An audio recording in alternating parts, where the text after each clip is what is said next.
Bill C-75 would change the way juries are selected and how some accused of domestic violence are treated when asking for bail. Other changes appear to address the so-called Jordan decision, a landmark ruling by the Supreme Court that focused attention on the slow pace of justice. We'll tie those pieces together tonight, starting with the problem of clogged courts. On a human scale, the changes could be profound. Less time getting to trial, less time agonizing over an outcome. But not everyone is convinced that a faster system will be a just system. As Catherine Cullen tells us, some victims' families feel left behind. Tell me about your favorite picture up here. The 3 kids. Yeah. When was that? Because I don't see that ever again. The killing of Nicole Nael's son Fouad is a prime example of the effect the Jordan ruling can have. Justice! She and her family were outraged when her son's accused murderer was let go because his case took too long to get to trial. A new trial has started, but it's been delayed too. She doesn't have much faith left in the system, but says she supports one of the Justice Minister's proposed fixes, limiting preliminary inquiries to all but the most serious offences. It's basically like going through a trial, so why don't we skip all that and go straight to the trial?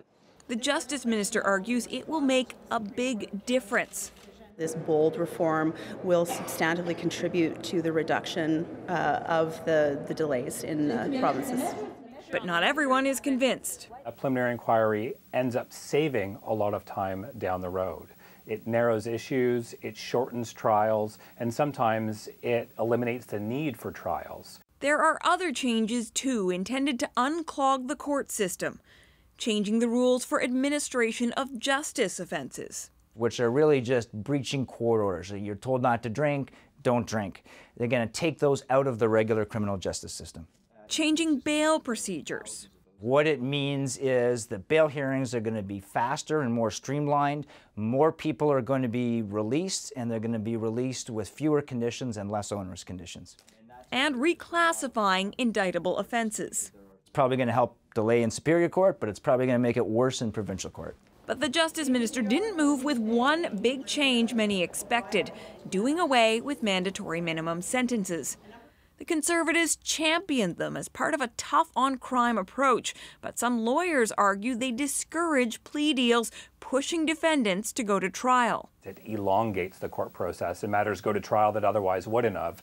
That's where the Justice Minister should be looking. The minister didn't offer any clear explanation as to why she's still waiting to make changes. Mandatory minimum penalties and sentencing reform needs to be dealt with.